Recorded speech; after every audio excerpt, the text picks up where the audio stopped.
C'est parti, c'est en direct de la Bretagne que je vous donne ma sélection après l'étape Malouine. Alors j'enregistre avant l'arrivée. Nous allons cette fois à Enghien avec des trotteurs dans l'espoir de voir et revoir la tête du caissier. Alors c'est des chevaux qu'on connaît bien et malheureusement pour moi, il y a mes deux bêtes noires au départ, deux chevaux que je déteste qui nous ruinent régulièrement. Ce sont des petites bombes. Quand c'est sage, je la gagne, et quand ce n'est pas sage, eh bien c'est distancé. Vous avez compris, c'est Blackjack From et Alinea. Alors j'en ai gardé quand même un des deux parce que Alinea a super bien gagné la dernière fois sur cette piste. Il m'a plu.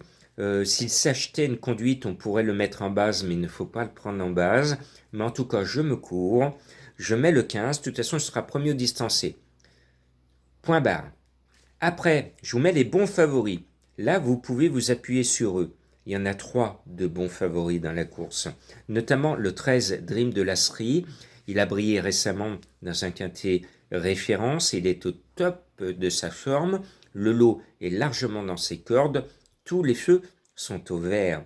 Après, je mets l'autre bon cheval de la course, qui répète toutes ses bonnes performances, c'est le 16 Diablo du Noyer. Il a démontré qu'il n'est pas un gland, c'est un cheval qui se donne à fond, il a de la classe et il va faire l'arrivée, il pourrait même, dans un bon jour, dans un grand jour, l'emporter. Attention ensuite au Basir de service. Alors JMB n'est pas dessus, parce que si JMB était au sulky de Dostoïevski, le numéro 9, il serait gros favori, il sera en tête de tous les pronos.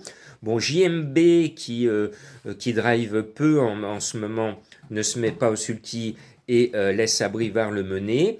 Il estime qu'il n'a pas une première chance. Moi, je pense que quand on voit sa victoire devant Dream de Lasserie cette année et très facilement, Dostoïevski a une toute première chance dans ce lot et lui aussi serait capable, dans un grand jour, de l'emporter. Après, on va quand même aller voir les chevaux du premier poteau où il y a des favoris, notamment celle qui a été annoncée comme grosse favorite. C'est le 3 Diane des Loyaux. Elle est bonne, elle est régulière, mais elle n'a pas la classe des chevaux des 25 mètres.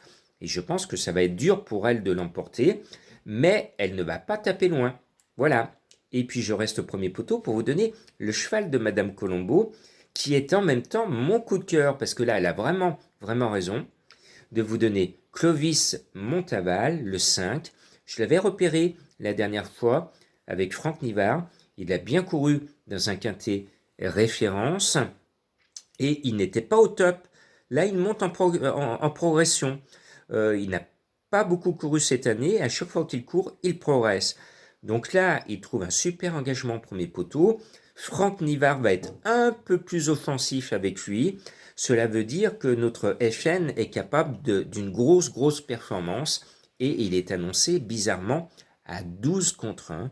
Donc du Franck Nivard à 12 contre 1 dans un quintet, c'est toujours bon à prendre, on s'en frotte les sabots.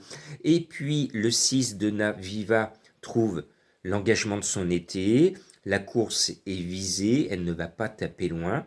Et puis il y a un cheval qui est une bête à chagrin parce qu'il lui arrive toujours un truc dans une course. Mais la dernière fois, je vous avais dit que c'était son tiercé, il m'a donné raison. Il finit enfin dans les trois. C'est Cash Durib, le numéro 10. Actuellement, il est gentil tout plein, mais à chaque fois, il a un pépin dans le peloton. J'espère que cette fois il sera heureux, il le mérite et dans ce cas-là, il peut retaper dans les trois. Voilà, l'indice de confiance est de 3 sur 5 et j'espère bien vous avoir donné la bonne arrivée. Bonne chance et bonnes vacances à ceux qui sont en congé.